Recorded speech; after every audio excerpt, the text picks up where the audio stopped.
ایک چھوٹے سے گاؤں میں احمد نام کا ایک غریب مگر نہایت ذہین طالب علم رہتا تھا۔ اس کے والد ایک مزدور تھے اور بڑی مشکل سے گھر کا خرچ چلاتے تھے، لیکن احمد کے دل میں علم حاصل کرنے کا ایسا شوق تھا جو کسی بھی مشکل سے بڑا تھا۔ ہر روز وہ فجر کے وقت اٹھتا، وضو کرتا اور مسجد جا کر نماز ادا کرتا۔ نماز کے بعد وہ قرآن پاک کی تلاوت کرتا اور اپنے استاد سے علم دین سیکھتا۔ اس کا دل خاص طور پر قرآن کے علم کی طرف مائل تھا۔ وہ اکثر یہ آیت پڑھتا اور روتا، وَقُلْ رَبِّ زِدْنِی عِلْمًا، اے میرے رب میرے علم میں اضافہ فرما۔ اس آیت نے اس کی زندگی بدل دی۔ وہ دن رات محنت کرتا، بھوک برداشت کرتا، مگر علم کا دامن کبھی نہ چھوڑتا۔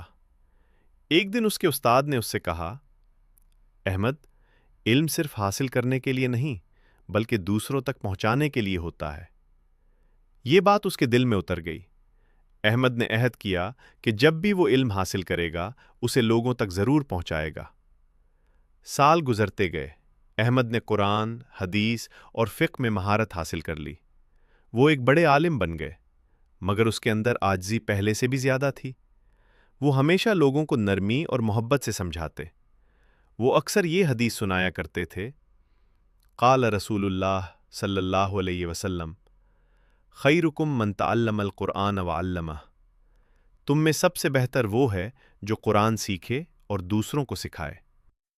احمد نے اپنے گاؤں میں ایک مدرسہ قائم کیا جہاں وہ غریب بچوں کو مفت تعلیم دینے لگے۔ وہ نہ صرف قرآن پڑھاتے بلکہ ان کی تربیت بھی کرتے، انہیں سچائی، صبر اور ایمان کی تعلیم دیتے۔ ایک وقت آیا کہ اس کے شاگرد پورے ملک میں پھیل گئے اور ہر جگہ قرآن و سنت کی روشنی پھیلانے لگے۔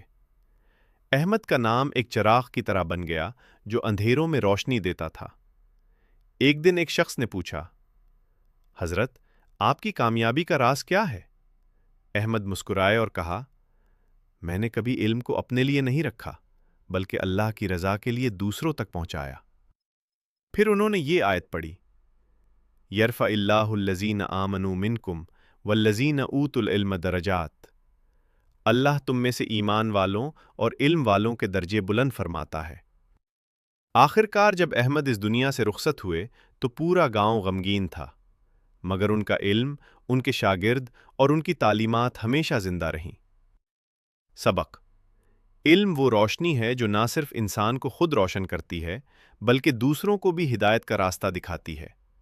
جو شخص علم قرآن حاصل کر کے اسے پھیلاتا ہے وہ دنیا اور آخرت دونوں میں کامیاب ہوتا ہے۔